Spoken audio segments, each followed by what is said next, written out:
एक दो घंटे के बाद ज़ैनब की हालत काफ़ी हद संभल गई थी। वो अम्मी की गोद में सर रखे लेटी थी। ज़ैनब बेटा, तुम तो ऐसी नहीं थी, सबसे ज़्यादा हिम्मत वाली बेटी थी तुम मेरी, अम्मी भराई हुई आवाज़ में कह रही थीं। उसके बालों में उंगलियां भी फेर रही थीं। अम्मी, किस्मत हमारे साथ ऐसा क्यों करती है कि जिस जगह से हिम्मत जुड़ी होती है उसी जगह से तोड़ती है। उसकी आंख से एक आंसू निकलकर बालों में जज्ब हो गया। मेरे लाल, यही तो हमारा इम्तिहान होता है, जिसे हमने पास करना होता है और ऐसे फैसलों को कबूल करना होता है तकदीर पर किसका जोर चलता है। अम्मी ने बहुत नरमी से समझाया। मुझे नहीं, ऐसे। ज़ैनब बेटा, क्या हो गया, कैसा है मेरा बेटा? उसकी बात मुंह में ही थी कि उसके अब्बू भागने वाले अंदाज में अंदर आए। वो सुबह दुकान पर थे तो अभी तक हर चीज़ से अनजान थे। वो आगे ज़ैनब के दूसरी तरफ पलंग पर बैठ गए और उसके हाथ चूमने लगे। मुझे किसी ने बताया क्यों नहीं, कम से कम फ़ोन कर देते। वो अब भी परेशान थे। अबू, मैं ठीक हूँ, बुखार हो गया था, दवाई पड़ी थी, घर वो ले ली थी तो ठीक हो गई, आप फिक्र ना करें। ज़ैनब ने अब्बू को तसल्ली दी, जबकि उसकी आवाज़ में वाज़े नकाहत थी। सारे घर वाले उसी के कमरे में परेशान थे। कोई सूप ला रहा था तो कोई सर दबा रहा था, जिससे उसे नदामत हो रही थी कि सब मेरी वजह से परेशान हैं। आपको एक बार सुमैर से पूछना चाहिए था, कौसर बेगम ने डरते डरते सुमैर के अब्बू से कहा। वो बड़ा है मुझसे, जो मैं कोई काम करने से पहले साहबजादे से इजाज़त नामे पर साइन लेता फिरूं। उन्होंने नहायत तल्खी से जवाब दिया। मैं किसी काम का तो नहीं कह रही, लेकिन ये उसकी ज़िंदगी का सवाल है। उन्होंने अगला जुमला कहा, लेकिन दिल ऐसे धड़क रहा था कि अभी निकलकर बाहर आ जाएगा, क्योंकि पहले कभी बोलने की हिम्मत नहीं की थी और ना उन्होंने बोलने दिया था। लेकिन आज सवाल उनके बेटे का था। तुम्हारी इतनी जुर्रत कब से हो गई कि तुम मुझसे ज़बान लड़ाओ? उन्होंने हकारत से देखते हुए कहा। सुमैर इस शादी से खुश नहीं है। उनकी आवाज़ पर आ गई। मैं भी तो खुश नहीं था, लेकिन शादी तो निभाई, उन्होंने जताने वाले अंदाज में कहा। चंद लम्हों के लिए वो साकित रह गईं। सारी ज़िंदगी शौकत साहब ने वो किया जो उनका दिल किया। कौसर बेगम ने कभी उफ तक न की और आज उन्होंने ये सिला दिया, मगर आज चुप न रहने की ठान ली थी। जिस तरह से आपने शादी निभाई, मैं नहीं चाहती कि सुमैर भी वैसा ही करे। आज सारे ज़ख्म हरे हो रहे थे।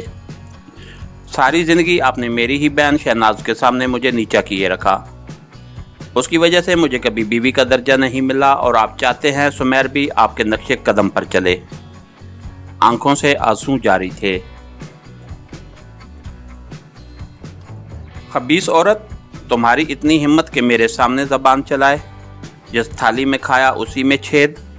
वो आगे लपक कर थप्पड़ मारने वाले थे कि ज़ुहैब आ गया और उन्होंने बर वक्त हाथ नीचे कर दिया। ऐसी वारदात सिर्फ बच्चों के पीठ के पीछे होती थी और शौकत साहब गुस्से में बाहर चले गए। जब कौसर कोई सहारा मिलते ही फूट फूट कर रो दी। अस्सलाम वालेकुम सर, मैं सुमैर बात कर रहा हूँ।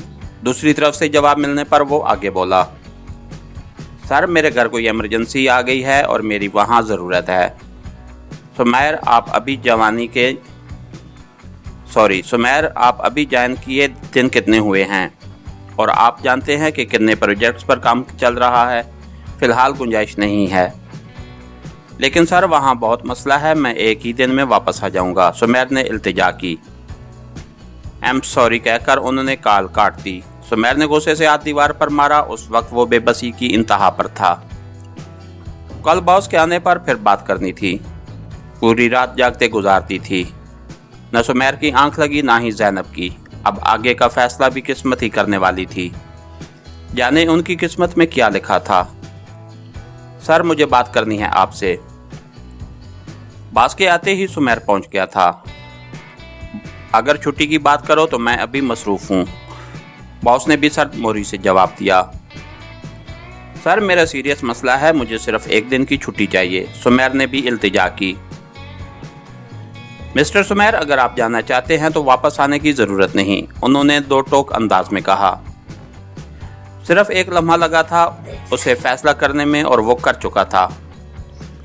ٹھیک ہے سر، ایسا ہے تو ایسا ہی صحیح، شکریہ، بہت بہت، خدا حافظ۔ وہ یہ کہتا لمبے ڈگ بھرتا نکل گیا۔ اس وقت کام ضروری نہیں تھا، زندگی ضروری تھی، جو اس وقت اکیلی تڑپ رہی تھی، اور یہ سمیر کی زندگی کا سب سے بڑا امتحان تھا۔ سمیر وہاں پہنچتے ہی زینب کے گھر گیا۔ خوش قسمتی سے زینب اور خالہ ہی گھر پر تھے، کیونکہ ابھی زینب کالج جانا نہیں چاہتی تھی۔ خالہ نے سمیر کو دیکھتے ہی منہ پھیر لیا، ان کی آنکھوں میں نمی تیرنے لگی، مگر وہ سیدھا انہی کے پاس آیا اور خالہ کے گلے لگ کر رونے لگا۔ خالہ جان، آپ کیسے مجھے غلط سمجھ سکتی ہیں؟ میں کبھی کسی کا برا نہیں سوچ سکتا، اور زینی کا تو خواب میں بھی نہیں۔ میری وجہ سے آپ سب کو دکھ پہنچا ہے، اس کی تلافی بھی میں کروں گا۔ بس ایک بار مجھے زینی سے ملوا دیں، میں آپ کے آگے ہاتھ جوڑتا ہوں، وہ میری راہ دیکھ رہی ہوگی۔ اس نے خالہ سے الگ ہو کر ان کے سامنے ہاتھ جوڑ دیے۔ خالہ مسلسل روئے جا رہی تھی۔ انہوں نے اس کے ہاتھ پکڑ کر چومے۔ سمیر، میں تم سے کیسے نگاہیں چرا سکتی ہوں؟